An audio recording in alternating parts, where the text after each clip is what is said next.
Hi! In front of me is WIKO U Pulse, and today I would like to show you how you can turn on and use voice typing. Begin by opening your device's keyboard, and if microphone icon is not visible at the top right corner of it, selecting this gear next to clipboard.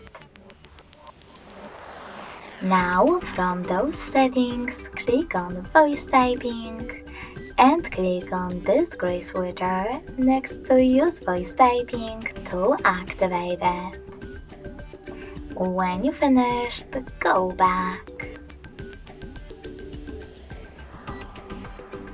As you can see, microphone icon is over here. To start typing, click on it. Hello, hello, hello. If you want to stop, click on the same icon again. Thanks so much for watching. If you enjoyed this video, smash that like button, comment, and subscribe. Bye!